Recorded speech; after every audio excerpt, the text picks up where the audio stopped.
हाँ जी दोस्तों, नमस्कार। मैं उमेश सर आप सभी मित्रों का स्वागत एवं अभिनंदन और वंदन करता हूँ। जैसा कि आप लोगों ने सुना और जाना कि हम एक बार आप सभी के बीच में हिंदी व्याकरण को, खासकर हिंदी व्याकरण को जीरो से लेकर के शिखर तक, यानी शून्य से लेकर के शिखर तक हमने आप लोगों से वादा किया था। तो वादे के मुताबिक आज ये हिंदी वर्गमाला की दूसरी कक्षा है हमारी। इसमें हमने पहली कक्षा में आप लोगों से चर्चा किया था कि भाई स्वर क्या है, और हिंदी वर्गमाला में मैंने एक तो स्वर होता है, दूसरा व्यंजन होता है। तो मैंने जो स्वर होता है उसका मैंने आप लोगों के बीच में मनोवैज्ञानिक तरीके से आप सभी के समक्ष प्रस्तुत किया था, और आप लोगों को आनंद भी आया होगा, और मैं विश्वास करता हूं कि आप लोगों को समझ में भी आया होगा। यदि कोई भी प्रश्न छूट जाता है तो उसको आप कमेंट बॉक्स में लिखकर आप शेयर कर सकते हैं और भेज सकते हैं, जिसका जवाब आप हमारे सहयोगी मित्र दे सकते हैं, और हमारे पास भी आता है तो हम भी उसका सलूशन निकालते हैं। तो हम स्वर को ख़त्म कर चुके थे और दूसरा पार्ट होता है व्यंजन। तो आज हम व्यंजन का कहा जाए तो सही माने में पोस्टमार्टम करेंगे, क्योंकि एक एक निचोड़ आप लोग के बीच में लेके आ रहा हूँ। आप लोग धैर्य के साथ हमारे बीच बने रहें, हमारे साथ बने रहें, और हिंदी व्याकरण का रसपान करते हुए आगे बढ़ते हैं। ठीक है, तो आइए हम देखते हैं। अब बात करते हैं कि हिंदी व्याकरण में जो है हम स्वर होता है, एक व्यंजन होता है। ठीक है, तो हम स्वर को पढ़ चुके हैं और व्यंजन की हम व्याख्या करेंगे और आप लोगों के बीच में साझा करते हैं। तो हाँ, ध्यान सुने कि हिंदी में जो होता है व्यंजन वो कितना होता है। आप लोगों से पहला प्रश्न है कि हिंदी में व्यंजन कितना होता है। तो हिंदी में जो व्यंजन होता है वो होता है 33। कितने व्यंजन होते हैं? 33 व्यंजन होते हैं। हिंदी में कितने व्यंजन होते हैं? 33 व्यंजन होते हैं। और स्वर कितने होते हैं? 11 स्वर होते हैं। स्वर कितने? 11। व्यंजन कितने? 33। तो जो 11 स्वर है उसको हम लोग पढ़ चुके हैं, और हम इन्हीं 33 व्यंजन को जानेंगे। अब इन 33 व्यंजन को जानने से पहले हम लोग जरा ये समझ लें कि व्यंजन कहते किसको हैं। आप लोगों से मैंने बताया था कि स्वर किसे कहते हैं और व्यंजन किसे कहते हैं। तो जो स्वर होता है, मैंने बताया था कि स्वरों का जो उच्चारण होता है स्वतंत्र रूप से किया जाता है। जिनका उच्चारण स्वतंत्र रूप से किया जाता है उन्हें हम स्वर कहते हैं।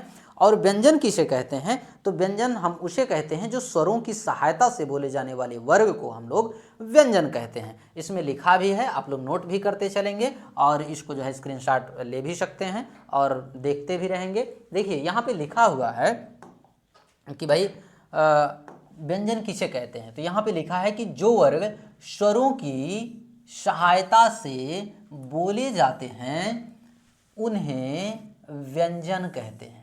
किसके सहायता से बोले जाते हैं? स्वरों की सहायता से। आप देखेंगे, मान लीजिए क्या है? का है। आप देख रहे हैं इस का में क्या है? स्वर भी है। ये मत समझिए केवल व्यंजन है, इस का में स्वर भी है। जैसे अगर हम इसके टुकड़े करेंगे, आपको टुकड़ा करना, इसका अलग करना मैंने सिखाया था। अब देखिए इसे हम तोड़ते हैं, का प्लस आ हो गया बराबर क। तो यहां पर ये शुद्ध व्यंजन है। क्या है? शुद्ध व्यंजन है। लेकिन अब बात करते हैं जो व्यंजन है उस स्वरों की सहायता से बोले जाते हैं। पहली बात तो अब देखिएगा, स्वरों की सहायता से बोले जाते हैं। अब ध्यान दीजिएगा कि व्यंजन किसे कहते हैं, तो आपने इसका उत्तर पा गए। अब हम देखते हैं कि भाई व्यंजन के प्रकार कितने हैं। तो आपके बीच में लिखा हुआ प्रश्न है, आपके सामने दिखाई दे रहा है कि हमारे जो व्यंजन हैं वो 33 जो होते हैं वो 3 प्रकार के होते हैं। व्यंजन कितने? 33। लेकिन कितने प्रकार के अगर आपसे प्रश्न करता है तो आपको बताना है कि 3 प्रकार के होते हैं। कितने प्रकार के होते हैं? 3 प्रकार के होते हैं। देखिए थोड़ा सा इसको हम मिटाते हैं फिर आगे बढ़ेंगे। चलिए, तो व्यंजन के जो 3 प्रकार हैं वो कौन कौन से होते हैं? तो पहला जो है उसे हम स्पर्शी व्यंजन कहते हैं। क्या कहते हैं? उसे हम स्पर्शी व्यंजन कहते हैं। रुक जाइए, उसे हम स्पर्शी व्यंजन कहते हैं। इसी स्पर्शी व्यंजन को वर्गीय व्यंजन भी कहते हैं। क्या कहते हैं? वर्गीय व्यंजन भी कहते हैं।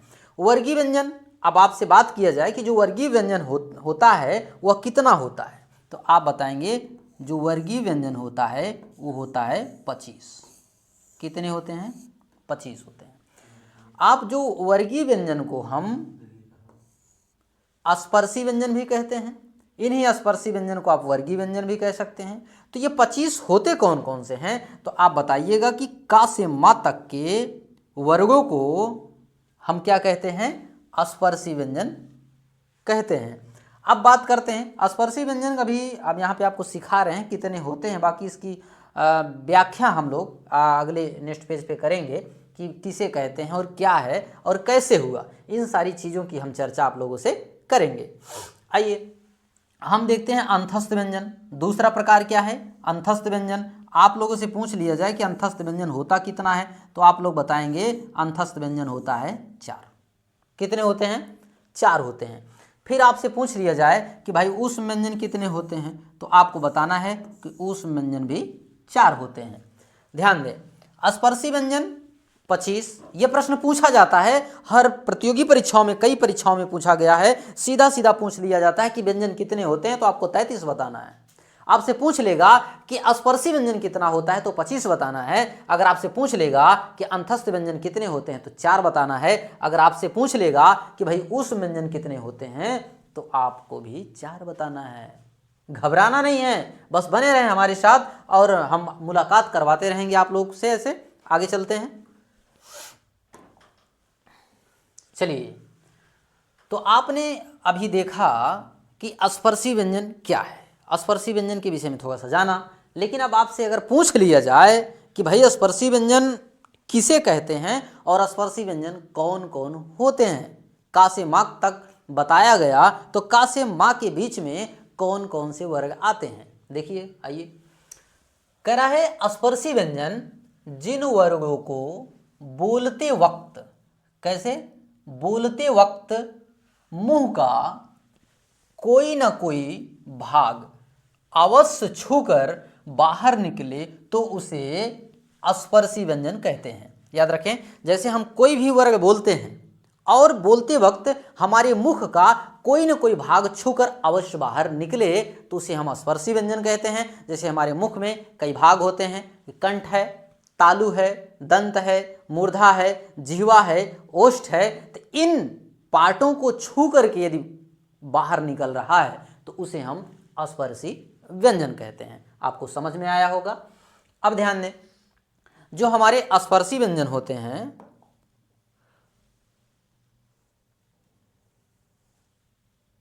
जी यहां पे देखें आप लोग, जो है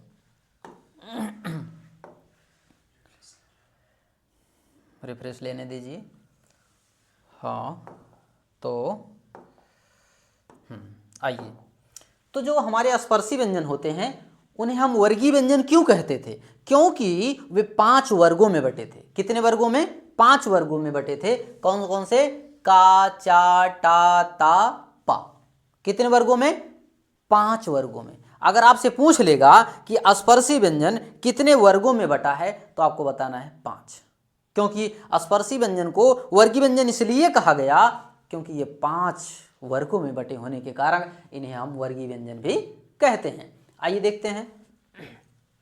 अब इसमें वर्गीय व्यंजन कहाँ कहाँ होता है, देखिए, ये भी आप कभी कभी ऐसे पढ़ भी सकते हैं और इसको ऐसे भी पढ़ सकते हैं। जैसे का, चा, टा, ता, प, ऐसे भी आप इसको पढ़ सकते हैं। एक तरीका है हम लोग का समझने का और लिखने का भी, है ना। इसमें आप थोड़ा सा हम रीडिंग करेंगे इसका।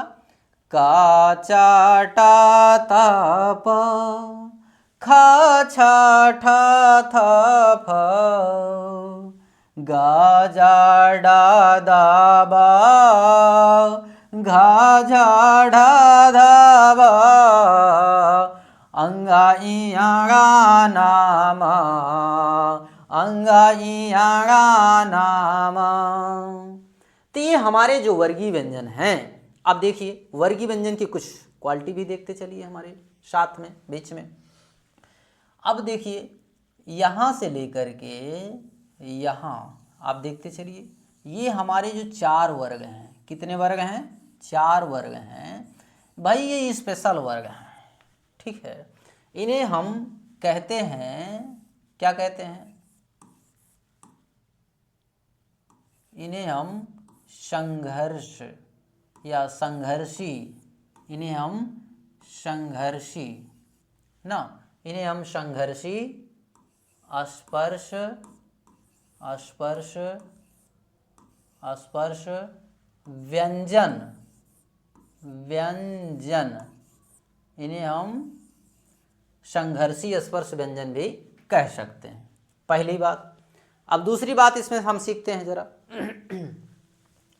इसमें ये वर्ग का जो पांचवा अक्षर होता है वो क्या होता है? कई बार परीक्षाओं में पूछा गया है कि हमारे जो वर्ग होते हैं, 5 वर्ग होते हैं, इन पांचों वर्गों का जो पांचवा अक्षर होता है वो क्या होता है, वो क्या होता है? तो आप समझिएगा, इस पांचों को हम लोग नासिक वर्ग कहते हैं। क्या बोलते हैं? नासिक, नासिक्य, नासिक वर्ग। क्या बोलते हैं? नासिक वर्ग। या इसी को हम लोग कभी कभी बोल देते हैं पंचमाक्षर। क्या बोलते हैं? पंचमाक्षर। क्या बोलते हैं? पंचमाक्षर भी बोल देते हैं। अगर आपसे पूछ ले कि हिंदी में पंचमाक्षर कौन कौन से वर्ग हैं, तो आपको बताना है अंगा इयाड़ा नामा, अंगा इयाड़ा नामा। तो ये 5 क्या हैं? ये नासिक वर्ग कहलाते हैं। क्या कहलाते हैं? नासिक वर्ग, या इन्हीं को हम लोग पंचमाक्षर भी कहते हैं। इतना बात समझ में आया होगा आप लोगों को। अब आगे चलते हैं। जो हमारा व्यंजन है, व्यंजन का जो पहला भाग है वो क्या हो गया? समाप्त हो गया। अब व्यंजन का जो दूसरा भाग है, अर्थात व्यंजन का जो दूसरा प्रकार है, वह कौन सा है? तो आप लोगों ने नाम जानते ही होंगे, अभी बताया हमने कि अंतस्थ व्यंजन होता है। दूसरा कौन सा प्रकार है? अंतस्थ। अब अंतस्थ होता क्या है? आप देखेंगे अंतस्थ होता क्या है। यहाँ पे ध्यान दें, जिन वर्गों का उच्चारण स्वर और व्यंजन के बीच होता है। ध्यान दें इस बात को। जिन वर्गों का उच्चारण स्वर और व्यंजन के बीच होता है उन्हें हम अंतस्थ व्यंजन कहते हैं। अंतस्थ का मतलब होता है कि जिनका उच्चारण हृदय से होता है, अर्थात अंदर से होता है, उसे हम अंतस्थ व्यंजन भी कह सकते हैं। इतना बात समझे होंगे आप लोग। जैसे अंतस्थ व्यंजन होता कितना है, तो आपको सभी जानते हैं कि अंतस्थ व्यंजन कितना होता है? 4 होता है। कौन कौन से होते हैं देखेंगे हम। या, वा, रा और ला, ये होते हैं 4। ध्यान दें, कितने होते हैं? 4 होते हैं।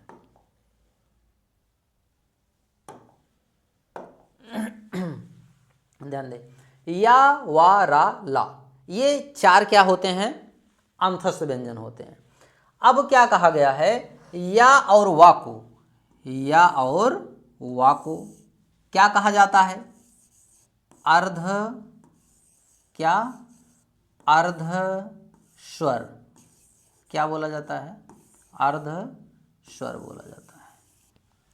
अगर आपसे पूछ ले कि हिंदी में अर्ध स्वर कितने होते हैं, तो आपको बताना है 2 होते हैं।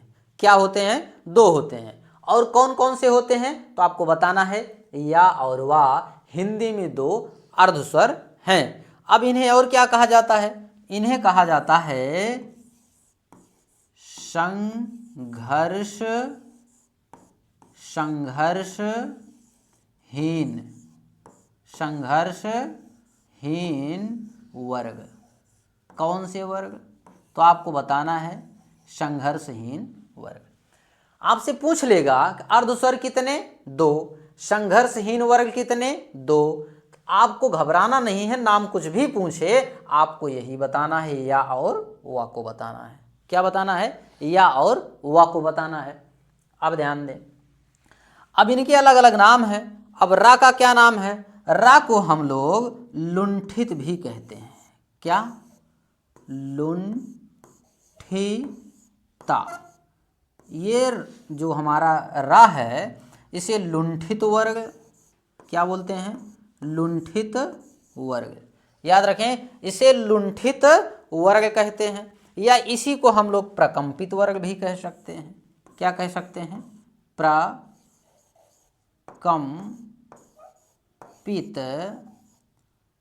प्राकंपित वर्ग। ध्यान दें, इसे क्या भी कह सकते हैं? प्राकंपित वर्ग भी कह सकते हैं। अगर आपसे पूछ ले कि हिंदी में लुंठित वर्ग कौन सा है, विकल्प दे दे आपको ए, बी, सी, डी, तो आपको क्या मारना है? रा को मारना है। याद रखें, अब लुंठित वर्ग कितना? एक। प्रकंपित वर्ग कितना? एक। आपसे चाहे लुंठित पूछे चाहे प्रकंपित पूछे तो भैया आपको केवल रा को ही बताना है। याद रखें, अगर फिर आपसे पूछ लेगा कि भाई ला क्या है, तो ला को हम लोग बोलते हैं पार्श्विक। क्या बोलते हैं? पार्श्विक। क्या बोलते हैं? पार्श्विक वर्ग। क्या बोलते हैं? पार्श्विक वर्ग। अगर आपसे पूछे कि ला को क्या कहते हैं, इसका क्या नाम है, तो आपको बताना है पार्श्विक वर्ग कहते हैं। रा को लुंठित या प्रकंपित वर्ग कहते हैं, या और वा को अर्धस्वर या संघर्षहीन वर्ग कहते हैं। इतना बात समझ में आया होगा। अब आगे चलें। देखिए, आप लोग जो है ना बहुत गहराई से जो है इसको समझते रहिए और लिखते रहिए, नोट करते रहिए। हम वादा नहीं विश्वास दिलाते हैं कि हिंदी वर्गमाला में इसके अतिरिक्त कहीं से प्रश्न आने वाला नहीं है। सारा प्रश्न आपको यहाँ पे मिल जाएगा। हमारे अंदर कोई छल और कपट नहीं है। हम छिपाते नहीं, हम दिखाते हैं। हम चुराते नहीं, बताते हैं। और हम सब कुछ बता देना चाहते हैं, क्योंकि हम नहीं चाहते कि हिंदी सीखने में आपको कहीं कभी कोई दिक्कत हो, है ना। तो आइए हम सीखते हैं। तो हमारा अंतस्थ व्यंजन हो गया। अब हम तीसरा चलेंगे। अगला ऊष्म व्यंजन। ऊष्म व्यंजन, ऊष्म का मतलब ही हो गया गर्मी, ऊष्मा आ गई। अब देखिए, ऊष्मा की बात करते हैं। ऊष्म व्यंजन कौन होते हैं? इसमें लिखा गया है कि जिन व्यंजनों के उच्चारण में मुंह से गर्म हवा निकलती है। कैसी निकलती है? गर्म हवा निकलती है। कह रहा है जिन व्यंजनों के उच्चारण में हमारे मुंह से गर्म हवा निकलती है, उन्हें हम ऊष्म व्यंजन कहते हैं। क्या कहते हैं? ऊष्म व्यंजन कहते हैं। हाँ जी मित्रों, अब ऊष्म व्यंजन होता कितना है आपको बताना है कि इसकी भी संख्या कितनी होती है। तो इसकी भी संख्या आप लोग बताएं फटाफट। इसकी भी संख्या 4 होती है। ये तो हम पहले ही बता चुके आप लोगों को। अब 4 कौन कौन सी होती है यही आपको देखना है कि नहीं? 4 कौन कौन सी होती है यही आपको देखना है। आइए हम देखते हैं चारों कौन कौन से होते हैं। चलिए, चारों का नाम हम लिखते हैं। शा, खा, शा और हा। इन शब्दों को या इन वर्गों को तो आप लोग जानते ही होंगे। तो यही जो 4 वर्ग हैं यही क्या है? ऊष्म व्यंजन है। आपसे पूछेगा ऊष्म व्यंजन निम्नलिखित में से हैं, तो इन्हीं चारों को याद कर लीजिए। शाखा, शा, हा, यही हमारे 4 क्या हैं? ऊष्म व्यंजन हैं। आप जानते हैं कि इन्हीं को क्या कहते हैं? ये कौन सा सा है? कभी कभी हम लोग बचपन में पढ़ा करते थे कि सरौता वाला सा, सलजम वाला सा, है ना। तो ये दंत वाला सा नहीं पढ़ते थे। इन सारे सा को हम लोग कंफ्यूजन में रहते थे, लेकिन इनका शुद्ध नाम क्या है यही हमें और आपको सीखना है कि नहीं। तो अब देखिएगा ये कौन सा सा है, तो आप बताएंगे तालव्य सा है। कौन सा? ये हमारा तालु वाला सा है ना। कौन सा सा है? तालु वाला। ये कौन सा है? ये है हमारा मूर्धा सा है, जिसे आप लोग मूर्धन्य भी कहते हैं। अच्छा, इस सा को आप लोग जो है भूल जाते होंगे। कौन कौन सा? मान लीजिए अगर इंसान कहीं जा रहा है, उसको एक्सीडेंट हो जाता है, मर जाता है, तो उसका पोस्टमार्टम होता है कि नहीं? पोस्टमार्टम किया जाता है ना। तो देखिए अब इसके बीच में पेट को फाड़ दिया गया है, इसका पोस्टमार्टम हो गया है ना। मुर्दा का पोस्टमार्टम होता है, जिंदा का पोस्टमार्टम नहीं होता है। तो मूर्धा यानी मूर्धा का मतलब मुर्दा लगा लीजिए, तो कभी आप भूलिएगा नहीं, ठीक है, आप मुर्दा लगा लीजिए। तो अर्थात ये हमारा कौन सा सा हो गया, मूर्धन्य सा या फिर मूर्धा सा। अब ये हमारा कौन सा सा है, तो इसे हम लोग प्यार से दंत सा कहते हैं। क्या कहते हैं, दंत सा कहते हैं। आप समझ रहे हैं।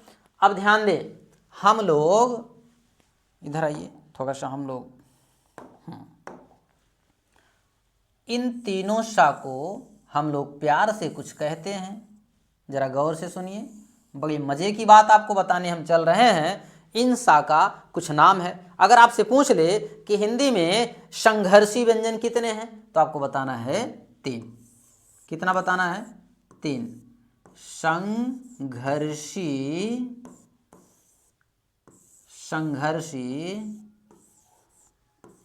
व्यंजन। क्या बताना है, संघर्षी व्यंजन, है ना, व्यंजना। पूछ लेगा कि संघर्षी व्यंजन कितने होते हैं, तो आपको बताना है 3 होते हैं। कौन कौन से, शा, खा, शा, ये हमारे संघर्षी व्यंजन हैं हिंदी में। अगर आपसे पूछ लिया जाए कि भैया ये हा है क्या, अब इसका भी तो कुछ नाम होगा ना, हिंदी में आया पैदा हो गया है, तो इसका कुछ ना कुछ हम भी नाम रख देते हैं, नामकरण भी कर देते हैं। तो आइए, आपसे पूछेगा कभी कभी कि भैया जो है हा को क्या बोलते हैं, तो इसे आप जो है कांकल्य, क्या बोलेंगे, कांकल्य वर्ग। हिंदी में एकमात्र कांकल्य वर्ग ही है। कौन सा है, तो हा। हा को मित्रों कांकल्य वर्ग कहते हैं। क्या कहते हैं, कांकल्य वर्ग कहते हैं। और इसका कुछ नाम है, कांकल्य वर्ग को हम लोग स्वरतंत्री वर्ग भी कह सकते हैं। कैसा, स्वरतंत्री वर्ग। क्या, स्वरतंत्रीय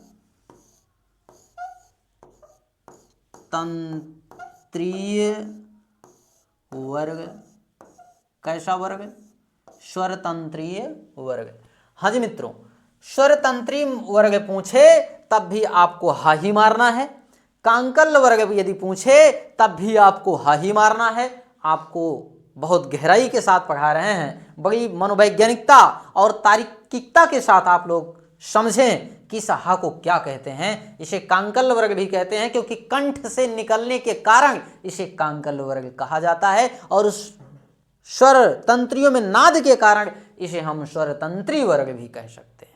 इसीलिए इनके 2 नाम हैं। अगर कभी कभी आप लोग कांकल्य वर्ग याद किए रहते हैं, स्वरतंत्री पूछ लिया तो दिमाग चकरा जाता है। तो इसलिए हम सोचते हैं कि दोनों नाम क्यों ना बताते चलें, लगे हाथ।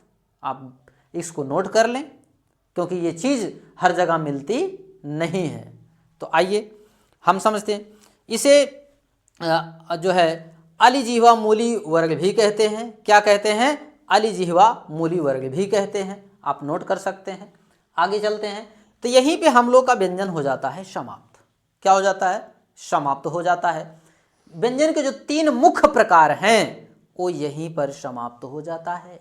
अब व्यंजन के कुछ अन्य प्रकार भी हैं, कुछ अन्य प्रकार भी हैं जिनकी चर्चा हम आप लोग से करेंगे, और वहां से आए दिन प्रश्न पूछे जाते रहते हैं। आइए देखते हैं। हाँ चलिए, तो हाँ मित्रों, आपका ध्यान मैं खींचना चाहूंगा इधर कि यहाँ पे लिखा हुआ है कि अन्य महत्वपूर्ण व्यंजन। अन्य महत्वपूर्ण व्यंजन के विषय में जानेंगे। ये बहुत इंपॉर्टेंट है, IMP, इसको लगा लीजिए और नोट कर लीजिए। Important, very must important question यहाँ से फंसते हैं और आते रहते हैं। चलिए, यहाँ पे लिखा संयुक्त व्यंजन। अन्य महत्वपूर्ण व्यंजनों में पहला हम देखेंगे, लिखा है संयुक्त व्यंजन। संयुक्त व्यंजन का मतलब होता है मिला हुआ रूप। अब देखते हैं संयुक्त व्यंजन क्या कह रहा है, संयुक्त व्यंजन किसे कहते हैं। आइए हम देखते हैं। इसमें लिखा है यदि 2 व्यंजन, कितने व्यंजन भैया, 2 व्यंजन, कितने व्यंजन, 2 व्यंजन, एक ही स्वर, कितने स्वर, एक ही स्वर के सहारे बोले जाएं, क्या किए जाएं, बोले जाएं। यदि दो व्यंजन एक ही स्वर के सहारे बोले जाएं तो उन्हें संयुक्त व्यंजन कहते हैं। क्या कहते हैं? उन्हें हम संयुक्त व्यंजन कहते हैं। इतना बात समझ में आया होगा कि यदि दो व्यंजन एक ही स्वर के योग से, सहायता से बोले जाएं तो वही क्या होगा, संयुक्त व्यंजन होगा। आइए देखते हैं संयुक्त व्यंजन होता कौन कौन से है। आपसे पूछ लिया जाए संयुक्त व्यंजन कितने, तो आपको बताना है संयुक्त व्यंजन 4 होते हैं। कौन कौन से होते हैं जरा देखिएगा। कह रहा है छत्र, त्रंग, ज्ञा और स्रा। क्या? स्रा। हिंदी में अगर आपसे पूछे कि संयुक्त व्यंजन कितने हैं तो आपको मित्रों बताना है 4। कितने बताने हैं? 4 बताना है। कौन कौन? छत्र, त्रंग, ज्ञा, स्रा। ये हमारे हिंदी के 4 संयुक्त व्यंजन हैं। ध्यान से समझिएगा। कह रहा है ये हमारी हिंदी के 4 संयुक्त व्यंजन हैं। तो इनको हम देखते हैं कौन कौन से हैं। संयुक्त का मतलब ही होता है कि दो वर्गों के मेल से बने हुए वर्ग को ही हम संयुक्त व्यंजन कहते हैं, जिसमें आप 2 व्यंजन देखेंगे और एक स्वर देखेंगे। आइए हम दिखाते हैं आपको। कह रहा है क्या? अब देखिए इसको तोड़ते हैं। इसको तोड़ो। ये हो गया का, हलंत, हलंत लगाएंगे मित्रों, और ये हम का के बाद शा लगाएंगे, कश, तभी होगा कश। क्या होगा? कश होगा। क्या होगा? कश। का और शा के योग से शा बना है।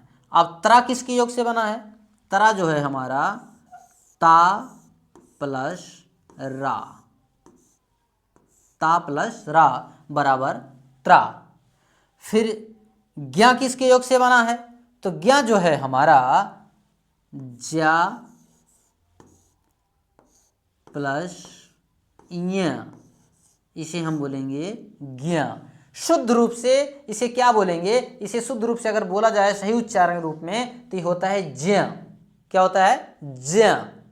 क्या होता है? ज्या होता है। लेकिन हम लोग ज्ञा ज्ञा कहते कहते ज्ञा ही सीख लिए हैं। कोई बात नहीं, लेकिन जानते रहिए कि जो ज्ञा है वो कितने वर्गों से मिलकर बना है, तो आप बताना है 2 वर्गों से मिलकर बना है। अब सरा की बात करें कि सरा किसके योग से मिलकर के बना है, तो सरा जो हमारा है ये तालब शा हलंत प्लस रा, क्या? रा की योग से बना है।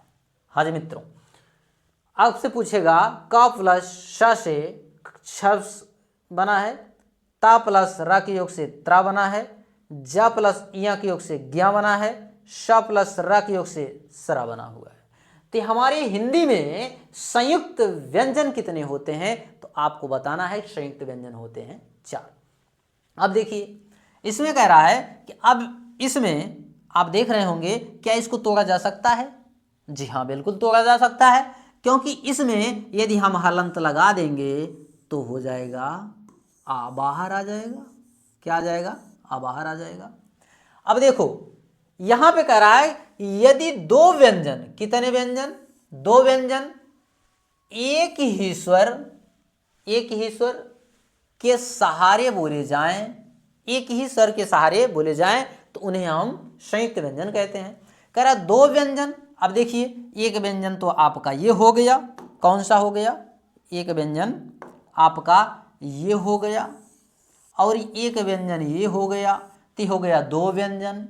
अब कह रहा एक ही स्वर, तो इसमें कौन सा स्वर है? एक ही स्वर है, अर्थात जिसे हम आ कहेंगे। एक ही स्वर के सहारे जो बोले जाते हैं उन्हें हम संयुक्त व्यंजन कहते हैं।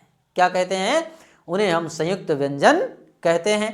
अब देखिए उसी प्रकार यदि हम रा में भी हलंत लगाते हैं, किसमें? रा में भी हलंत लगाते हैं तो क्या होता है? हमारे सामने आ बाहर आ जाता है।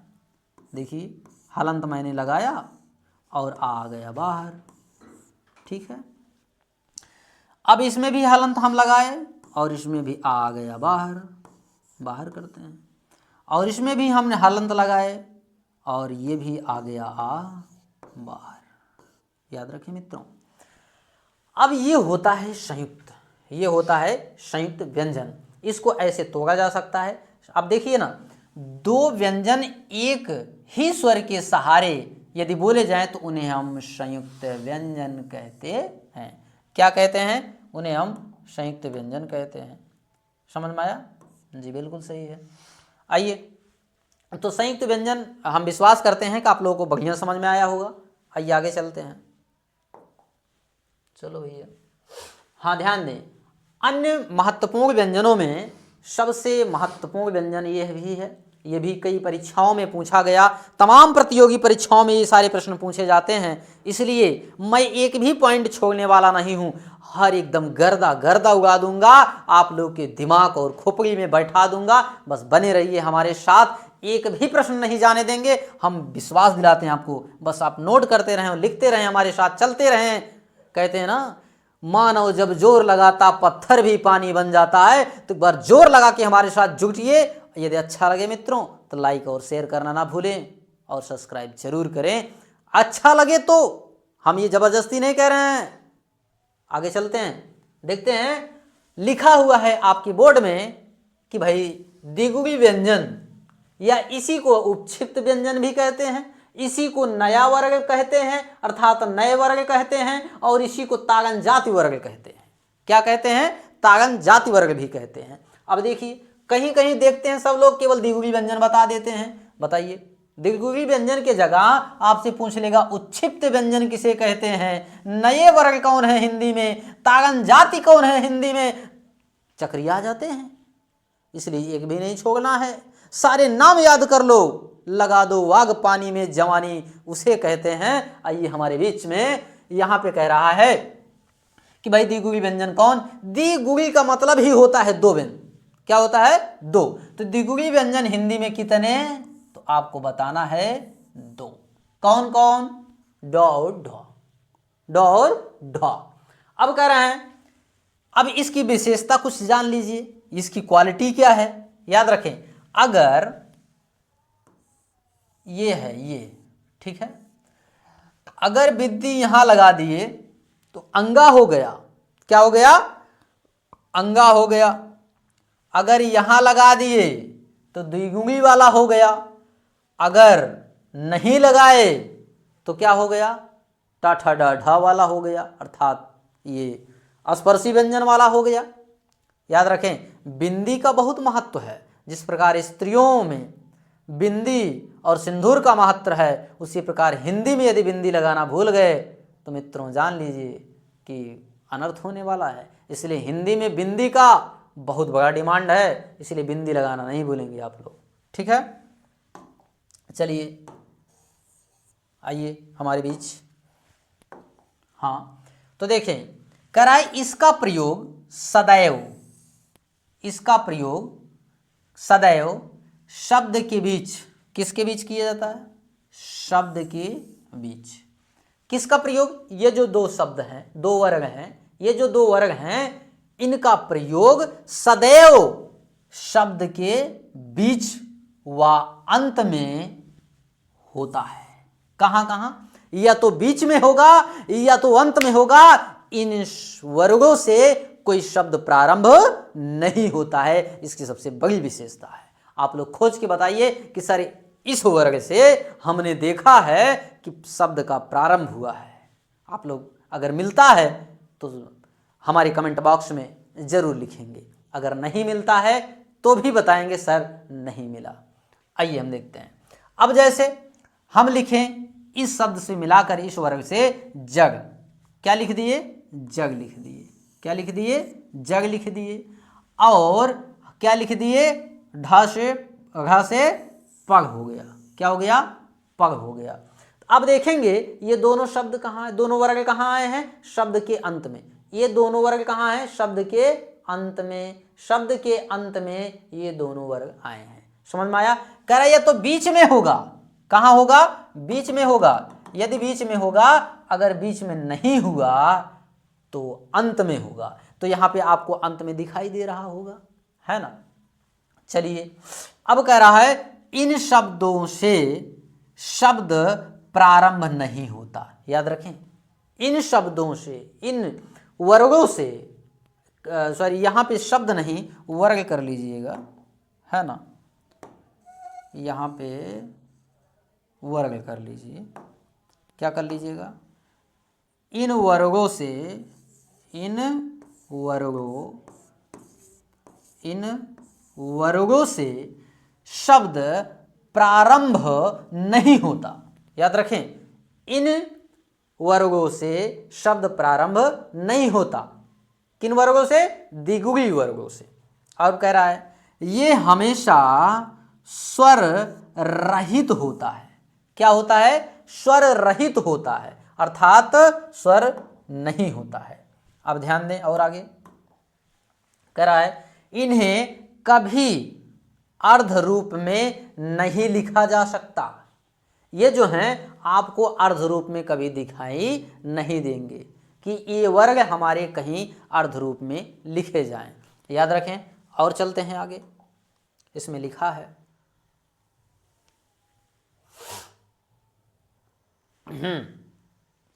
अब कह रहा है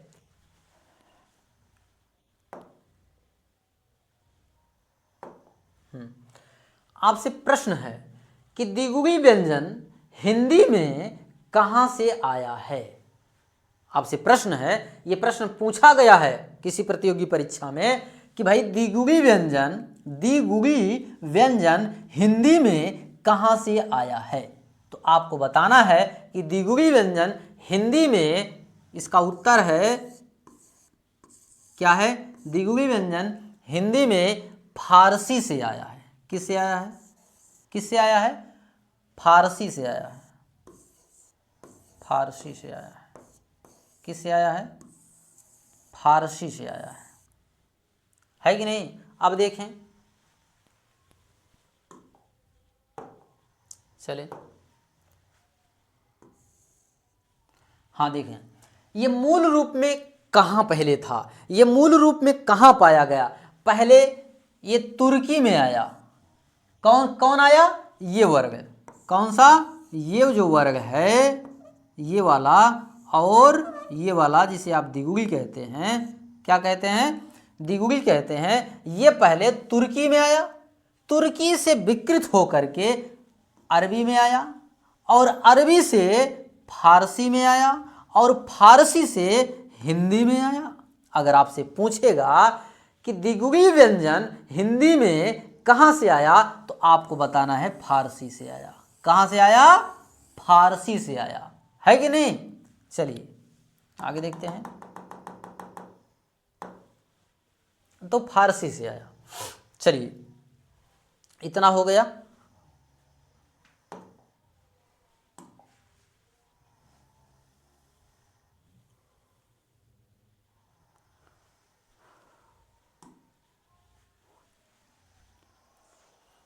दोस्तों देखते रहें, थोड़ा सा वेट करिए 1 मिनट। चलिए हो गया, आगे चलते हैं। अब ध्यान दें, अब अन्य वर्ग हमारे समाप्त हो गए। जो हमारे हिंदी के अन्य वर्ग थे या अन्य व्यंजन थे, वो हमारे समाप्त हो गए मित्रों। अब हम बात करते हैं कि हिंदी में जहां से प्रश्न निश्चित आता है, उच्चारक स्थान। लिखा हुआ है आप लोगों के बीच में, आपके सामने, आपके समक्ष प्रस्तुत हुआ है कि वर्गों का उच्चारक स्थान। क्या हुआ है? वर्गों का उच्चारक स्थान। हाँ, तो वर्गों का जो उच्चारक स्थान है, हर एक प्रतियोगी परीक्षा में UP TGT, PGT, UGC, net, JRF और दरोगा, बिहार पुलिस, है ना, बीपीएससी, तमाम परीक्षाओं में यहां से प्रश्न 1 या 2 नहीं तो 3 और कहीं न 4 प्रश्न जो है पूछे जाते हैं। तो आइए हमारे बीच में इसको हम सूत्रों के माध्यम से समझने का प्रयास करेंगे, कुछ ट्रिक के माध्यम से समझने का प्रयास करेंगे। हमारे बीच बने रहें आप लोग। यहां पर हर एक चीजों का विश्लेषण बड़ी बारीकी और बड़ी बेबाकी के साथ किया जाएगा, और तर्क संगत बातें हम करते हैं। आइए, हमारे बीच में पूछा गया बीपीएससी में से पहले यस्टेट हुआ था, जो टियर 2 में जितने भी हमारे मित्र चयनित हुए हैं उनमें यस्टेट करवाया गया था। यस्टेट का में प्रश्न था कि वर्गों का उच्चारक स्थान कितना होता है, तो वर्गों का उच्चारक स्थान हिंदी में 8 होता है। कितने होते हैं? 8 होते हैं। नोट कर लीजिए और लिख लीजिए, हिंदी में उच्चारक स्थान 8 होते हैं। ठीक है, अब ध्यान दें, कह रहा है, अब देखिए कुछ सूत्र हैं, इन फॉर्मूला हैं, इनके माध्यम से समझने का प्रयास करेंगे। जैसे हमारे जितने भी वर्ग हैं, का वर्ग, चा वर्ग, टा वर्ग, ता वर्ग, पा वर्ग, या हमारे हिंदी वर्गमाला में कुल 52 वर्ग हैं। इन 52 वर्गों का उच्चारक स्थान क्या है, अर्थात 52 वर्ग कहाँ से निकलते हैं, कौन सा वर्ग कंठ से, कौन सा मूर्धा से, कौन सा दंत से, कौन सा ओठ से, कौन से जीवा से, कौन सा नासिक से बोले जाते हैं, इन सभी वर्गों को हम लोग सीखेंगे कहाँ से बोले जाते हैं, एक्सपेरिमेंट के साथ हम लोग सीखेंगे। आइए ध्यान दीजिए, इधर आपकी निगाहें इधर होंगी तो हमारा हौसला बढ़ेगा, आप लोग लापरवाही बिल्कुल नहीं करेंगे। ठीक है, चलिए, आवाज आ रहा था, हाँ जी, देखते हैं थोड़ा सा। 1 मिनट, थोड़ा सा पानी पीते हैं फिर।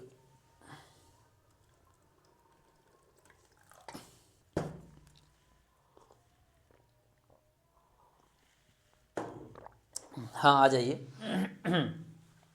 वर्गों का उच्चारक स्थान हिंदी में 8 होता है।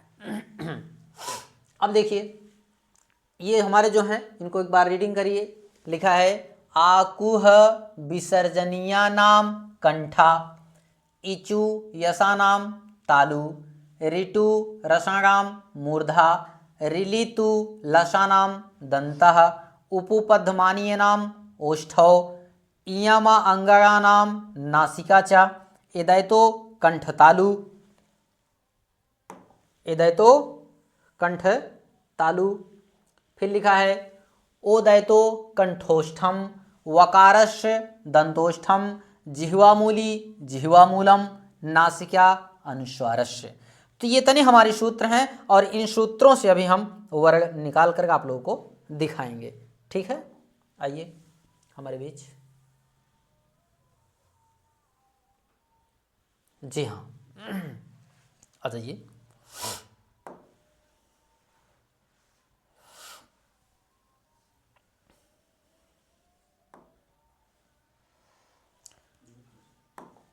देखिएगा, अब जरा ध्यान दीजिए, अपना पूरा ध्यान इधर लगाना है, आप लोगों को समझना है। एक बार समझ लिए, दोबारा समझने की जरूरत नहीं है।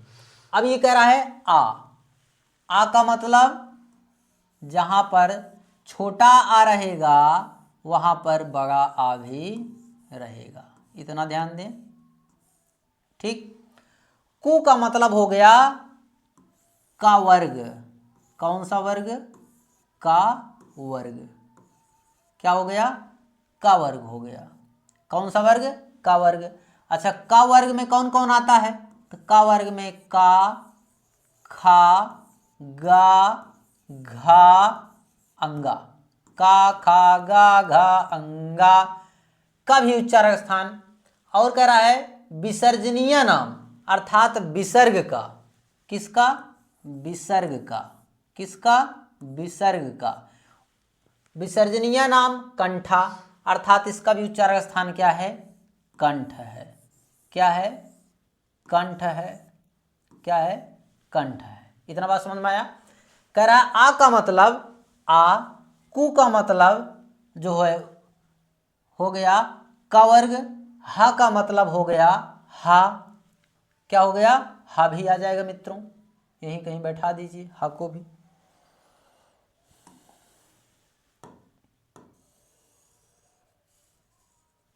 जी हाँ,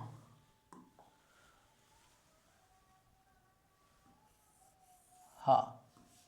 और ये विसर्ग, इतने का उच्चारक स्थान क्या हो गया? कंठ हो गया। अब कह रहा है ई। ई का मतलब क्या? छोटी ई बड़ी ई दोनों। पहली बात। चू का मतलब हो गया चा वर्ग। कौन सा वर्ग? चा वर्ग। चा वर्ग में कौन कौन से आएंगे? चा, छा, जा, झा, इया, यानी पांचों आ जाएंगे। ठीक है। अब कह रहा है चू, फिर या अर्थात इस या का, फिर इचू या शा नाम, इचू या शा, यहाँ पे सभी गायब है, इसको लिखना पड़ेगा, रुकिए। इचू, थोड़ा सा रिफ्रेश करेंगे।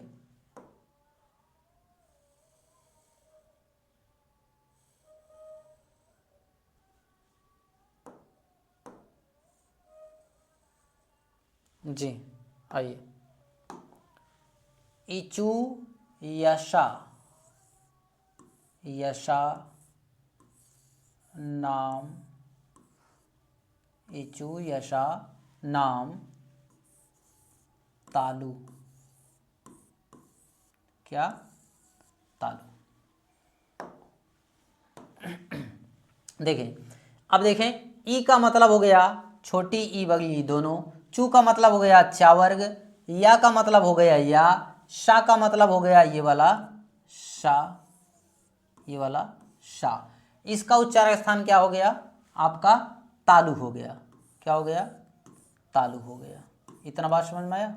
क्या हो गया? तालु हो गया। अब कह रहा है री। री का मतलब यहाँ पे री लिख लीजिए। क्या? री लिख लीजिए। टू का मतलब हो गया टा वर्ग। टा वर्ग। टा वर्ग में कौन कौन से आते हैं? टा, ठा, डा, ढा, गा। और रा का मतलब हो गया यहाँ पर रा। और सा का मतलब हो गया ये मूर्धन्य सा। इसका उच्चारण स्थान क्या है? इसका उच्चारण स्थान मूर्धा है। क्या है? मूर्धा है। क्या है? मूर्धा है। अब कह रहा है रिली तु लसा नाम दंता।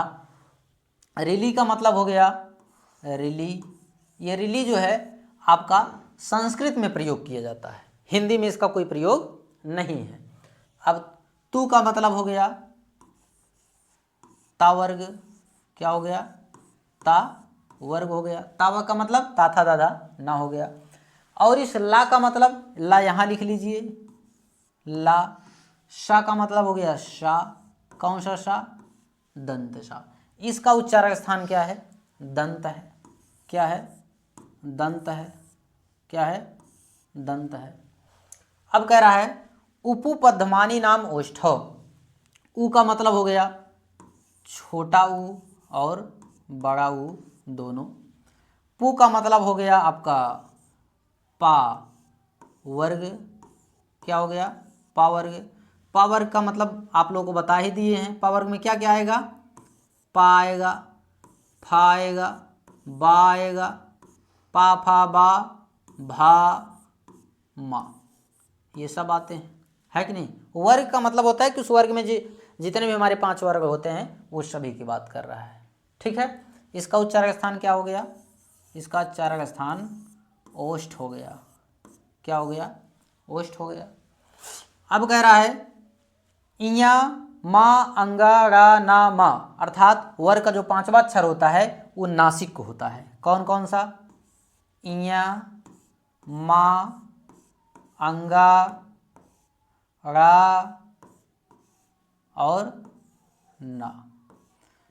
इया, मा, अंगा, रा, ना और मा।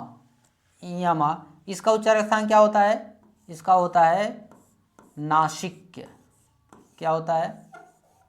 नासिक वर्ग होता है कि नहीं? नासिक वर्ग हिंदी में कितने? तो आपको 5 बताना है। फिर कह रहा है ए दायित्व कंठ तालु। देख रहे हैं जहां पे ए लिखा है, ए का मतलब हो गया छोटा ए। और दय में देखेंगे बड़ा ऐ लगा हुआ है। जहां पर छोटा वहीं पर बड़ा भी रहेगा। जहां छोटका भैया वहीं बड़का भैया भी रहेंगे आपके। फिर कह रहा उदयतो कंठ तालु, अर्थात अब देखे थे इसमें लिखा है 7 नंबर में ए दयतो कंठ तालु। ए दैतो कंठ तालु, अर्थात ए और ए का उच्चारक स्थान क्या है, कंठ और तालु दोनों है। क्या है इसमें कह रहा है, कंठ प्लस तालु, कंठ प्लस तालु दोनों है। ठीक है, दोनों है। कह रहा ओ दैतो कंठोष्ठम, ओ का मतलब हो गया छोटा ओ और औ, ओ और औ, इन दोनों का उच्चारक स्थान क्या है, कंठोष्ठम, अर्थात इसका क्या होगा, कंठ प्लस ओष्ठ, क्या हो जाएगा, कंठ प्लस ओष्ठ हो जाएगा। हाँ मित्रों, उसके बाद लिखा है वकारस्य दंतोष्ठम, क्या लिखा है, वकारस्य दंतोष्ठम। देखिए वकारस अर्थात जो वा का उच्चारक स्थान होता है वह क्या होता है, दंतोष्ठ होता है। यहाँ पे लिखे देखेंगे वकारस्य दंतोष्ठम, अर्थात जो हमारा वा होता है उसका उच्चारक स्थान दंत प्लस ओष्ठ होता है। इसका क्या हो जाएगा, दंत प्लस ओष्ठ हो जाएगा। क्या हो जाएगा, हाँ, दंत प्लस ओष्ठ, क्या हो जाएगा, दंत प्लस ओष्ठ हो जाएगा। याद रखें, आपने देख लिया होगा। अब आप यही सूत्र केवल याद कर लीजिए, आपका उच्चारक स्थान कंप्लीट हो जाएगा। ठीक है, इसको याद करने के लिए एक ट्रिक है, इसको लिख लीजिए, एक पर्चा बना लीजिए और जो है इसको बार बार देखते रहिए, क्योंकि कहा गया ना कि किसी चीज़ को बार बार आप देखते रहेंगे तो दिमाग में फीड हो जाता है कि नहीं। तो आइए देखते हैं हम जरा, आप लोगों को याद करने की थोड़ा सा हम ट्रिक बताते हैं। देखिए ये जो हमारे उच्चारक स्थान हैं इनको आप लोग चाहे गा के याद करें चाहे हंस कर याद करें, लेकिन अगर ये सूत्र याद हो गया तो हम बता रहे हैं एक भी प्रश्न आपसे गलत होने वाला नहीं है। आप इस सूत्र को रट लीजिए, है कि नहीं।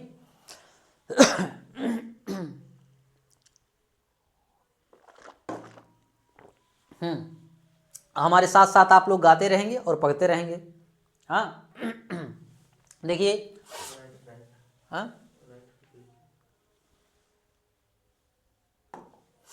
देखें इसमें लिखा है अकुहो विसर्जनिया नाम कंठा, गाएं हमारे साथ आप लोग भी। अकुहो विसर्जनिया नाम कंठा, इचु यसा नाम तालु, ऋतु रसना मूर्धा, ऋतु रसना मूर्धा, रिलि तुलसा नाम दंता, रिलि तुलसा नाम दंता, उपपद्यमानी नामोष्ठौ, उपपद्यमानी नामोष्ठौ, इयमांगड़ा नाम नासिका च, कराए इयमा अंगड़ा ना मा का उच्चारक स्थान नासिक है। इसको हमारे साथ गाएंगे आप लोग। अकुहो विसर्जनिया नाम कंठा, इचु यसा नाम तालु, इचु यसा नाम तालु, ऋतु रसना मूर्धा, रिलि तुलसा नाम दंता, उपपद्यमानी नामोष्ठौ, इयमा अंगड़ा नाम नासिका, ए दैतो कंठ तालु, ओ दैतो कंठोष्ठम, वकारस दंतोष्ठम, वकारस दंतोष्ठम, जिह्वा मूली जिह्वा मूलम, जिह्वा मूली जिह्वा मूलम, नासिका अनुस्वारम, नासिका अनुस्वारम। ध्यान दें, नासिका अनुस्वारम यहाँ पे लिखा हुआ है कि नासिका अनुस्वारम कराए जिह्वा मूलिश्य जिह्वा मूलम। आप ध्यान दें कि जो जिह्वा मूली है अर्थात का और खा के पहले यदि ऐसा चिन्ह आपको दिख जाए तो आप उसे जिह्वा मूली कहेंगे। हिंदी में नहीं, ये संस्कृत में ज़्यादा प्रयोग होता है जिह्वा मूली का। संस्कृत में इसका प्रयोग किया जाता है। अब देखें, अगर आपसे पूछ लेगा कि इस अनुस्वार का उच्चारक स्थान क्या है, तो आप बताएंगे इस अनुस्वार का उच्चारक स्थान नासिक वर्ग है। कौन सा वर्ग है? नासिक वर्ग है। समझ में आया होगा आप लोगों को। अब आइए देखते हैं एक बार हमारे साथ इसको। देखें, लिखा है अकुहु विसर्जनीय नाम कंठा इचुयसा नाम तालु ऋतुरसणा मूर्धा रिलितुलसा नाम दंता उपपद्यमानी नाम ओष्ठौ इयं गणना नाम नासिका ए दैतो कंठे तालु ओ दैतो कंठोष्ठाम वकारस्दान्तोष्ठाम जिह्वामूलस्य जिह्वामूलं जिह्वामूलस्य जिह्वामूलं नासिकायनुस्वारम नासिकायनुस्वारम, अर्थात अनुस्वार का उच्चारण स्थान नासिक के होता है, ऐसे बताया गया है। तो इस चीज को आप लोग जो है याद कर लेंगे, चाहे जिस धुन पर आप लोग याद कर लें। जैसे हम लोग कहते हैं ना, ओम जय जगदीश हरे, उसी प्रकार इसको देखेंगे अकुहु विसर्जनीय नाम कंठा इचुयसा नाम तालु ऋतुरसणा मूर्धा रिलितुलसा नाम दंता उपपद्यमानी नाम ओष्ठाम इयं गणना नाम नासिका ए दैतो कंठे तालु ओ दैतो कंठोष्ठाम वकारस्दान्तोष्ठाम जिह्वामूलस्य जिह्वामूलं नासिकायनुस्वारम। इस सूत्र को मित्रों ऐसे गा गा करके, समझ समझ करके याद कर लीजिए। अगर जिंदगी बनाना है, इज्जत कमानी है, नाम कमाना है, तो पहला सीख लीजिए हिंदी को भार नहीं, अपना दिलदार समझ के इसे ग्रहण कर लीजिए। आइए आगे चलते हैं। इसके बाद इसी एक ही कक्षा में आप लोगों को जो है सब कुछ मिलने वाला है मित्रों, सब कुछ मिल जाएगा। ठीक है, आप बने रहें, थोड़ी देर और बने रहें।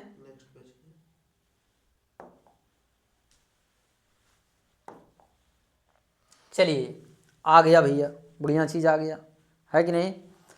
तो अब हम जो है पढ़ेंगे, आप हमारे साथ पढ़ें। यहाँ से कई प्रश्न पूछे जाते हैं बड़े बड़े कंपटीशनों में, काफ़ी एग्जामों में जो है यहाँ से प्रश्न आते रहते हैं। आप लोग के बीच लिखा हुआ है कि प्राणवायु उच्चारण प्रयत्न के आधार पर व्यंजनों का वर्गीकरण, अर्थात क्लासिफिकेशन हम करेंगे। किसका करेंगे?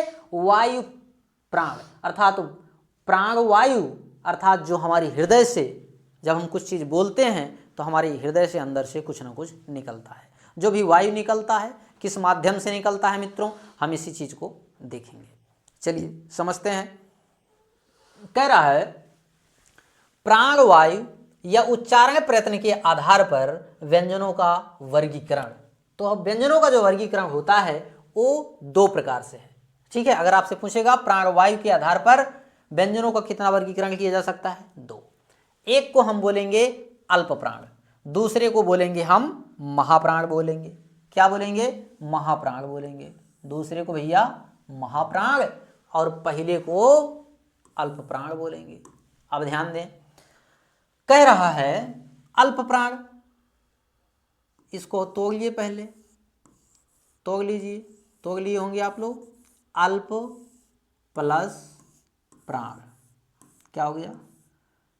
प्राण, है ना। अल्प प्लस प्राण हो गया। अब ध्यान दें, महाप्राण का मतलब क्या हो गया? महा, इसको तोड़ लीजिए, महा प्लस प्राण क्या हो गया? प्राण। ठीक है, अब ध्यान दें, अल्प प्राण, अल्प मीन्स होता है कम। क्या होता है? कम। अल्प मीन्स क्या होता है? कम होता है। और प्राण मीन्स होता है शक्ति, या यहाँ पे कर लीजिए ज़्यादा। क्या कर लीजिए? ज़्यादा, ज़्यादा कर लीजिए, क्या कर लीजिए, ज़्यादा।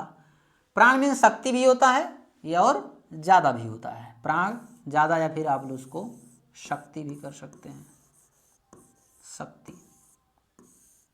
ठीक है। अब यहाँ पे महा प्राण, महा मीन्स हो गया ज़्यादा, क्या हो गया, ज़्यादा हो गया, और प्राण मीन्स हो गया शक्ति, प्राण मीन्स क्या हो गया, शक्ति हो गया, प्राण मीन्स शक्ति हो गया, है कि नहीं। अब कह रहा है कौन से वर्ग बोलते वक्त हमारे मुख से ज़्यादा वायु निकलता है और कौन से वर्ग बोलते समय हमारे मुख से कम वायु निकलता है, इसी चीज़ की हम लोग चर्चा करेंगे। आइए हमारे बीच में।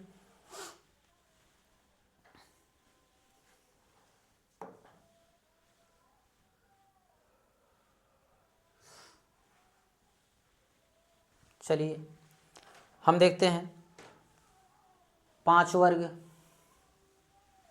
देखेंगे। एक तो होता है का वर्ग,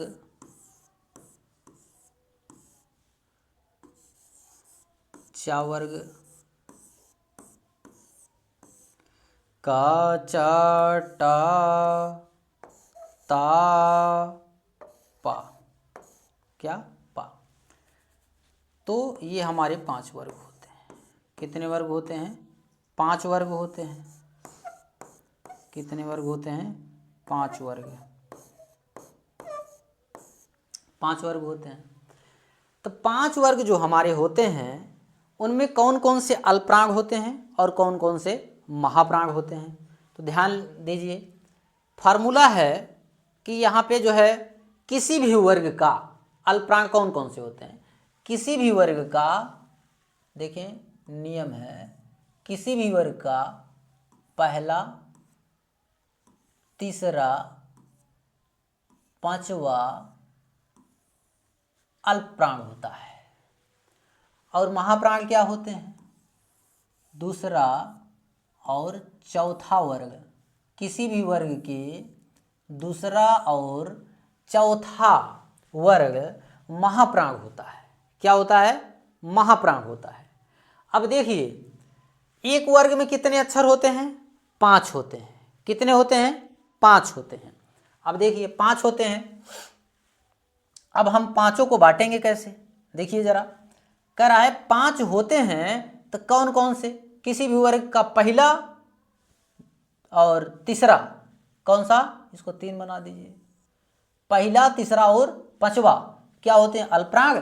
दूसरा और चौथा क्या होते हैं, महाप्राण। तो देखिए बांटने का सिस्टम देख लीजिए, हम लिखेंगे एक बार इसको देंगे, फिर इसको, फिर इसको, फिर इसको देंगे, ठीक है। अब आ जाएगा।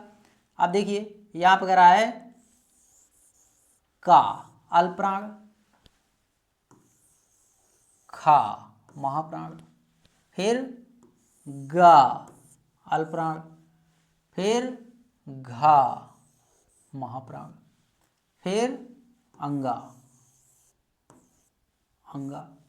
फिर जब शुरू करेंगे तो यहीं से शुरू करेंगे, क्या, चा, छा, जा, झा, झा, इया, फिर टा, ठा, डा, ढा, फिर ड़ा, टा ठा डा ढा, ड़ा भी आ गया, है ना। उसके बाद ता की बात करेंगे, ता, फिर इधर देंगे ता के बाद था, दा, धा, फिर ना, फिर इधर पा, फा, बा, भा, मा।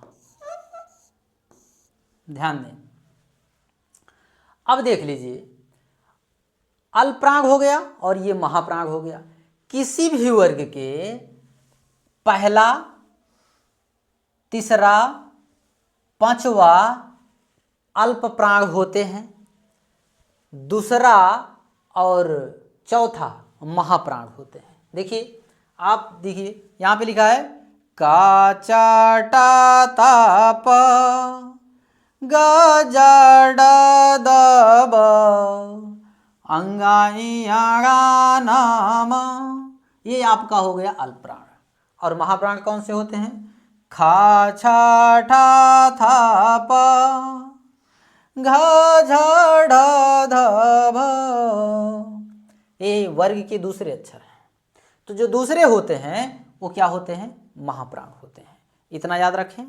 और जरा देखेंगे और ऊपर चलते हैं। देखिए, और अभी बच रहे हैं ना क्या क्या होते हैं, देख लीजिए। अब कह रहा है कि जो इसके अलावा अंतस्थ बच रहा है, ऊष्म बच रहे हैं, सुस्वर बच रहा है, ये किस में जाएगा? अल्प प्राण में जाएगा कि महाप्राण में जाएगा? ये चीज हम लोग देखेंगे। अब कह रहा है कि अंतस्थ, कौन सा? अंतस्थ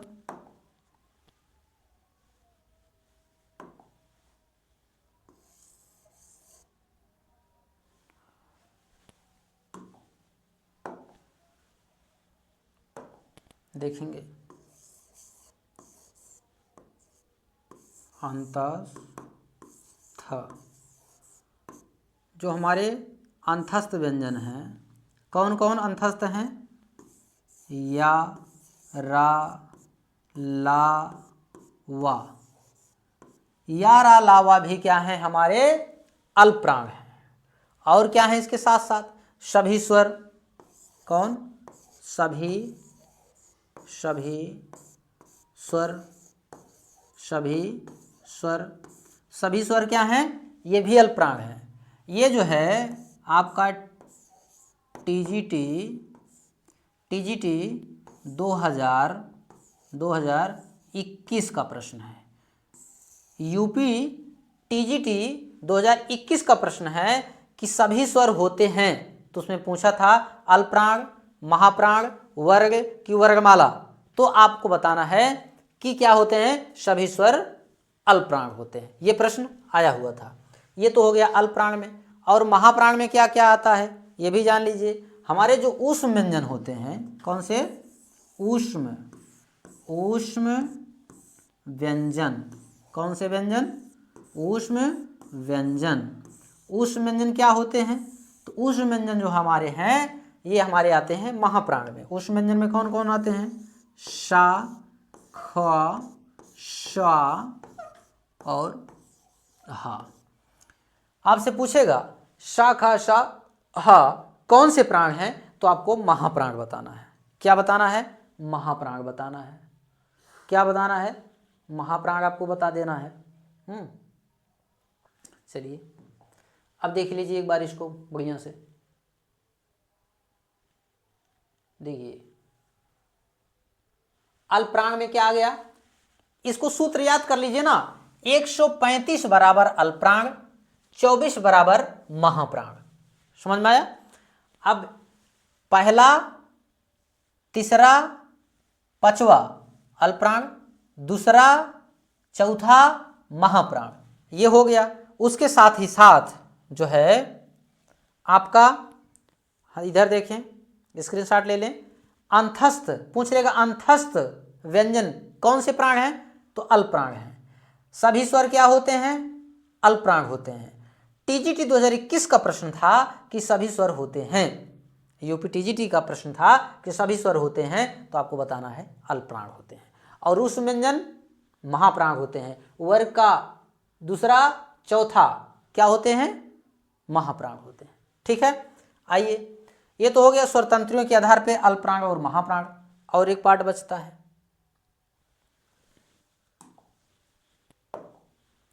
हाँ जी, कह रहा है कि स्वर तंत्रियों में कंपन के आधार पर व्यंजनों का वर्गीकरण, ये आप लोगों के सामने आपकी बोर्ड पे दिखाई दे रहा होगा कि स्वर तंत्रियों में कंपन के आधार पर व्यंजनों का वर्गीकरण। तो आइए हम वर्गीकरण देखते हैं। ये होते हैं दो प्रकार से, इनका वर्गीकरण आप कर सकते हैं। पहला है आघोष व्यंजन, दूसरा है सघोष या फिर घोष व्यंजन। आप समझ सकते हैं।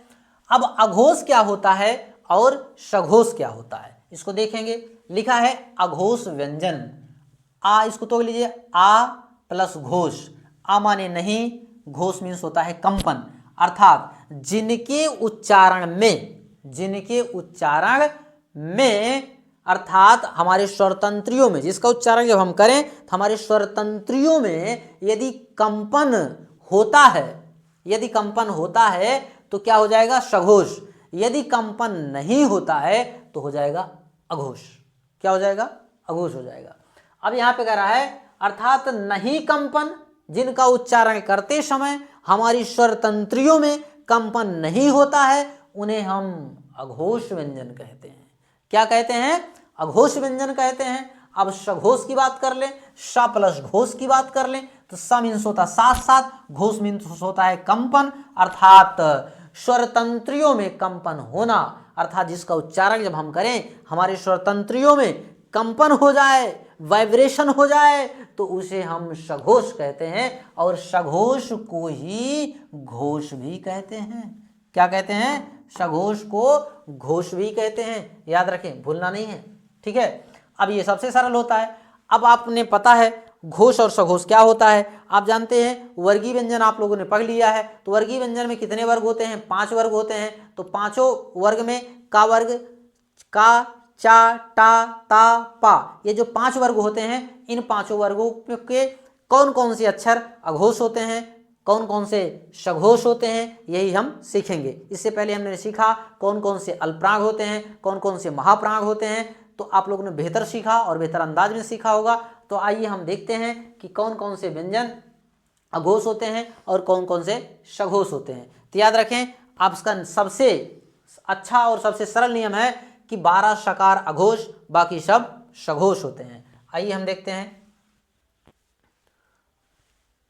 12 सकार, अर्थात यहां पे देखेंगे किसी भी वर्ग का पहला, कौन? पहला और दूसरा क्या होते हैं? अघोष होते हैं। तीसरा, चौथा, पांचवा क्या होते हैं? सघोष होते हैं। अब देखिएगा जरा, इसको थोड़ा सा ऊपर करेंगे।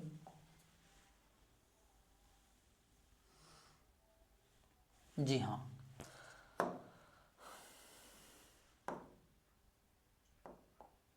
आ जाइए। अब देखिए वर्ग होते हैं कितने? 5। हम देखेंगे यहाँ पे लिखेंगे, कलर चेंज करने दीजिए। चलिए, ये हो गया का, ये हो गया खा, ये हो का, खा, गा, घा और अंगा। क्या? अंगा। फिर चा, छा, जा, झा, इया, टा,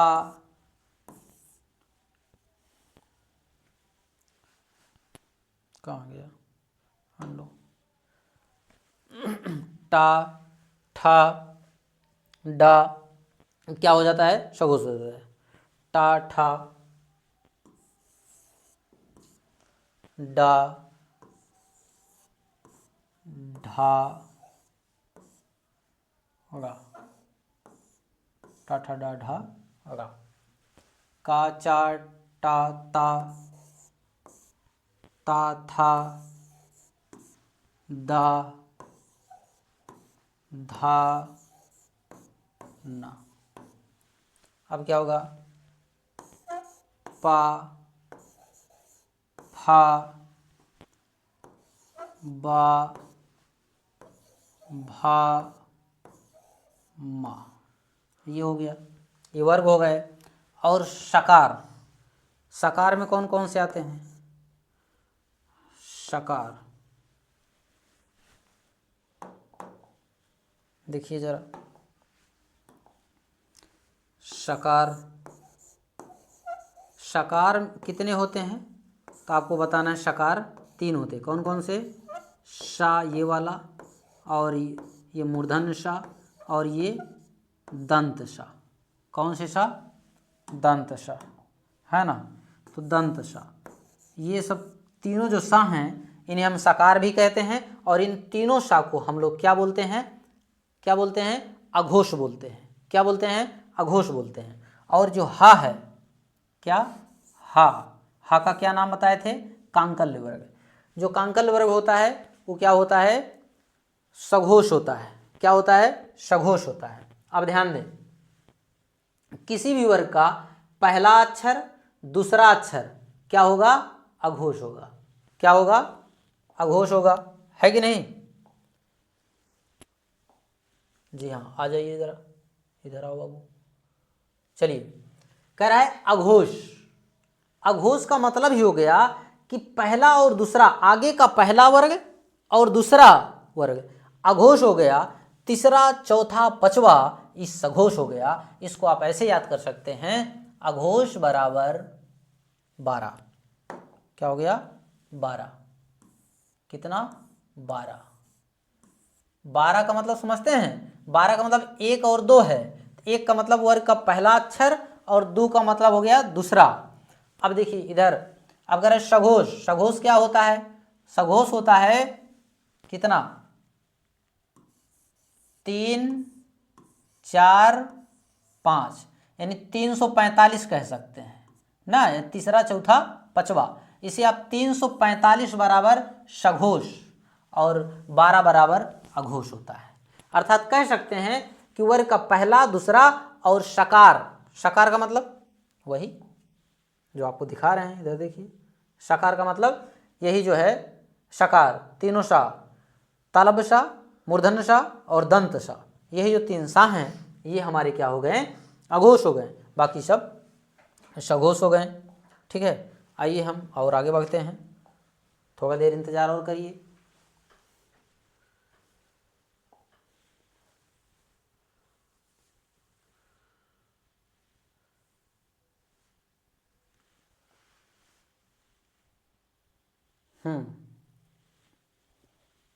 थोड़ी देर।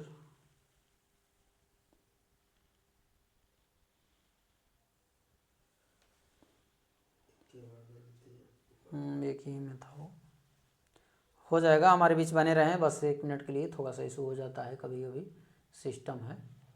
तो हाँ, तो आप लोगों ने हिंदी वर्गमाला पढ़ लिया। क्या पढ़ लिया? हिंदी वर्गमाला पढ़ लिया। तो आप लोगों के सामने एक प्रश्न है कि आप जब हिंदी वर्गमाला पढ़ लिए होंगे तो उस प्रश्न का उत्तर भी अंत में देते जाइएगा, है ना। तो देते रहिएगा। लिखा है आपकी स्क्रीन की बोर्ड में, स्क्रीन बोर्ड में लिखा हुआ है कि भाई, लिखा है कि हिंदी वर्गमाला में कुल कितने वर्ग होते हैं। ये प्रश्न जो है बहुत नया लग रहा होगा, लेकिन ये प्रश्न कई बार, कई मर्तबा एग्जाम में पूछा जा चुका है। तो हिंदी वर्गमाला में कुल कितने वर्ग होते हैं? तो आपको बताना है 52। 52 अर्थात 52 वर्ग होते हैं। कितने वर्ग होते हैं? 52 वर्ग होते हैं। अब 52 वर्ग कौन कौन होते हैं, जरा इस चीज को हम देखेंगे भाई, कि 52 कौन कौन से ऐसे वर्ग हैं जो 52 हैं। आप लोगों ने पढ़ा भी है ना, 52 कौन कौन से हैं। चलिए, आपने देखा स्पर्श व्यंजन कितना होता है? आप बताइए, बोलिए ना। स्पर्श व्यंजन कितना? 25 होता है। कितना होता है? 25 होता है। चलिए, स्पर्श व्यंजन 25, कितना? 25। अंतस्थ व्यंजन कितना? 4, या, रा, लावा, अंतस्थ हो गया 4। उस व्यंजन हो गया शाखा साहा 4, कितने हो गए? 4।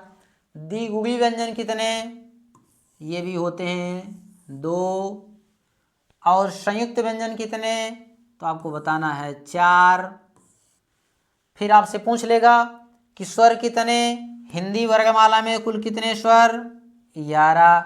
आयोगवाह, हिंदी में आयोगवाह कितने? तो 2। एक को अनुस्वार दूसरे को विसर्ग कहते हैं। तो अब भैया इसी को जोड़ लीजिए, इसी को जोड़ लीजिए। 25 4 29, 29 4 33, 33 2 35, 35 4 39, 39 11 50, 50 2 52 वर्ग मिल गया।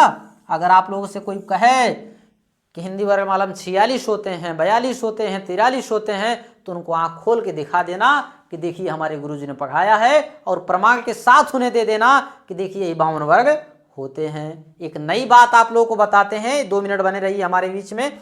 एक नया बात आपको सिखाते हैं जो कि 2024 में ऐसा हुआ है, हिंदी में कुछ बढ़ा है। आप लोग धैर्य बनाएंगे, एक सरप्राइज देते हैं आप लोगों को। हिंदी में कुछ सरप्राइज आया हुआ है 2024 का, वो चीज़ आप लोगों को दिखाते हैं, क्योंकि हम लोग को अपडेट होते रहना चाहिए, है कि नहीं। ये लीजिए स्क्रीन बोर्ड पे आपके लिए सरप्राइज आ गया है। क्या आ गया है? सरप्राइज आ गया है। ज़रा ध्यान से इसको देखें, क्या सरप्राइज है और क्या कहता है ये। आ गया? चलिए इधर देखो, लिखा है केंद्रीय हिंदी समिति ने, कौन?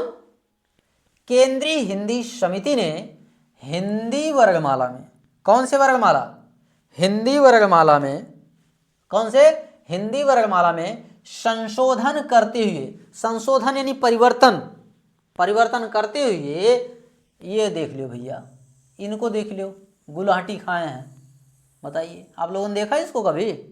देख लीजिए इसको, अर्थात इस चिन्ह को, इस लिपि को क्या कहा गया? विशिष्ट व्यंजन। क्या कहा गया? विशिष्ट व्यंजन। तो ये क्या है? विशिष्ट व्यंजन है। केंद्रीय हिंदी समिति ने हिंदी वर्गमाला में संशोधन करते हुए विशिष्ट व्यंजन के रूप में शामिल किया है। इसको, इस चिन्ह को किस रूप में शामिल किया है? अगर पूछ लेगा ये क्या है, तो आपको बताना है विशिष्ट व्यंजन है। कौन सा व्यंजन है? विशिष्ट व्यंजन है, स्पेशल व्यंजन है। अब कह रहा है अपनी हिंदी में अब कुल वर्गों की संख्या, अर्थात अपनी हिंदी में अब तक, अब तक, अब तक, अब तक वर्गों की संख्या कितनी थी? 52, 52 थे। अब तक हिंदी में जो संख्या थी वो 52 थी, अर्थात अब 52 से बढ़ाकर, अर्थात बढ़कर 53 हो गई है। कितनी हो गई है? 53 हो गई है। अपनी हिंदी में अब तक कुल वर्गों की संख्या 52 थी, और जिससे बढ़ करके अब 53 हो गई है। कितनी हो गई है? फटाफट बताएं। 53 हो गई है। कितने? 53 हो गई है। और थोड़ा सा कुछ इंपॉर्टेंट चीज़ हम लोग सीख लेते हैं। बस 2 मिनट मात्र बजने रही हमारे बीच। आ जाइए भैया, ये देख रहे हैं ये क्या है? जरा दिमाग लगाइए और बताइए ये है क्या? दिख रहा है कार्टून जैसा ना, रेड कलर का है, कुछ ऐसे बना हुआ है, लेकिन ये क्या लगाया गया है? जरा दिमाग लगाइए, क्या हो सकता है? मित्रों ये चिन्ह है। हिंदी में इन चिन्हों का प्रयोग किया जाता है। आप जानते हैं ये कौन सी पाई है? इसे कौन सी बोलते हैं? इसी पाई को हम लोग क्या बोलते हैं? शिरोरेखा बोलते हैं। क्या बोलते हैं? शिरोरेखा। हिंदी में 2 ही तो होती है, इसको हम लोग शिरोरेखा बोलते हैं और इसको हम लोग खड़ी पाई बोलते हैं। क्या बोलते हैं? खड़ी पाई बोलते हैं। इसको याद रखे रहना, क्योंकि बहुत बारीकी चीज़ है कि कभी कभी पूछ लिया जाता है इसको क्या कहते हैं। तो ये हमारी शिरोरेखा है ऊपर की, और ये हमारी खड़ी पाई है। इतना बात समझ में आया? ये क्या है? खड़ी पाई है। ठीक, आइए हम इन बिंदुओं के विषय में जानेंगे कि भाई ये क्या है, ये क्या लगा हुआ है कि नहीं। आइए हम लोग कहाँ से देखेंगे? अब हम यहां से चेक करेंगे। इसे हम क्या कहें? ये जो बिंदी लगती है इसे क्या कहते हैं? ये है हमारा अनुस्वार। क्या है? अनुस्वार है। क्या है? अनुस्वार है। पहली बात। अब इतना बात समझ गए होंगे। अब क्या है, ये क्या है, इसे आप कहेंगे पंचमाक्षर, पंचमाक्षर बिंदु। क्या बोलेंगे, पंचमाक्षर बिंदु। ये एक ही होता है, कितना होता है, एक होता है, क्योंकि ये बिंदी केवल और केवल पूरे हिंदी वर्गमाला में एक वर्ग पर लगती है। वो कौन सा वर्ग है, आइए हम देखते हैं। वो वर्ग आप लोग जान गए होंगे, कौन सा है, का खा गा घा अंगा, बुधई करेंगा, बुधई तमरियन, के धोवई अंगा। तो भैया इस अंगा पे जो है कौन सा चिन्ह लगेगा, पंचमाक्षर बिंदु कहते हैं इसे। कौन सा कहते हैं, पंचमाक्षर बिंदु कहते हैं। आइए आप देखते हैं नीचे वाले को क्या कहते हैं। भैया नीचे वाले को हम बोलते हैं ताड़न, ताड़न जाति, जाति, ताड़न जाति चिन्ह बोलते हैं। क्या बोलते हैं, ताड़न जाति चिन्ह बोलते हैं। याद रखें, क्या बोलते हैं, चिन्ह। क्या बोलते हैं, चिन्ह। हिंदी में अगर कोई कहे चिन्ह कैसे शुद्ध लिखा जाएगा, तो हिंदी में चिन्ह भैया ऐसे शुद्ध लिखा जाता है। याद रखें, इसको नोट करे रहेंगे। ताड़न जात चिन्ह है ये। कैसा चिन्ह है, ताड़न जात चिन्ह है, और ये केवल स्वरों पर लगता है। ताड़न जात कहाँ लगता है, केवल स्वरों पर लगता है। कहाँ कह रहा है, केवल, केवल स्वरों, अर्थात स्वरों, स्वरों पर, स्वरों पर लगता, लगता है। ताड़न जाति जो है केवल स्वरों पर लगता है। इसे उच्छित चिन्ह भी कहते हैं। इस जो ताड़न है, इस ताड़न को आप लोग उच्छित भी कह सकते हैं। आइए अब ये आगे वाले को सीख लेते हैं। ई क्या है, तो भैया ई जो है ना बहुत स्पेशल चीज़ है। इसे हम बोलते हैं, रुक जाइए, इसे कुछ बोलेंगे हम, इसे बोलेंगे नुक्ता। क्या बोलेंगे, नुक्ता। नुक्ता बिंदु है ये, अर्थात नुक्ता चिन्ह है, बिंदु। देखेंगे इसे क्या बोलेंगे, नुक्ता बोलेंगे। नुक्ता अरबी फारसी के जो शब्द होते हैं उन पे नुक्ता लगाया जाता है। आइए हम देखते हैं नुक्ता क्या है। अब देखिए जैसे लिखा जाता है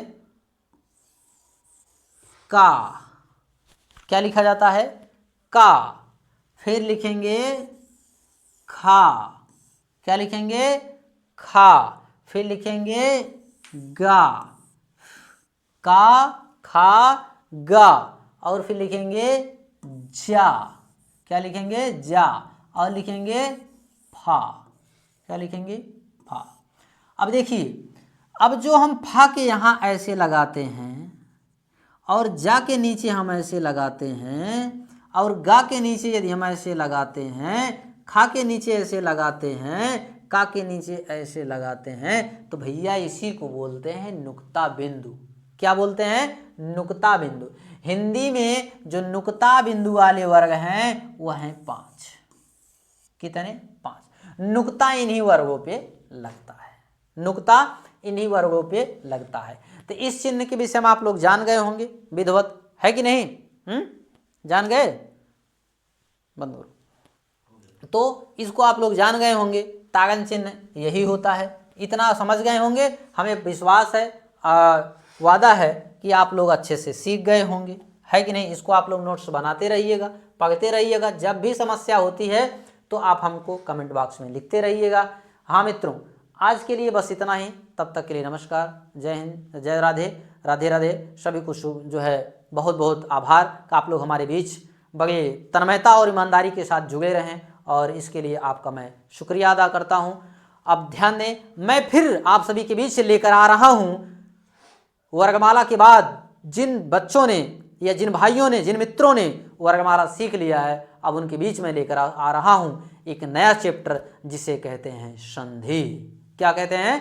संधि कहते हैं। अब संधि पढ़ाएंगे, फिर उसके बाद समास पढ़ाएंगे, रस छंद अलंकार पढ़ाएंगे, तत्सम तद्भव देशज विदेशज, यानी सारा चीज आपको यहीं पर एक ही प्लेटफार्म पर मिलने जा रहा है। तो आपके बीच में अगली वीडियो मेरी संधि से स्टार्ट होगी और इसमें जो भी समस्या होता है आप लोग कमेंट बॉक्स में जरूर टाइप करिएगा। तब तक के लिए धन्यवाद। राधे राधे, जय कृष्ण। आप लोग स्वस्थ और मस्त रहें और पढ़ते रहें। तब तक के लिए धन्यवाद।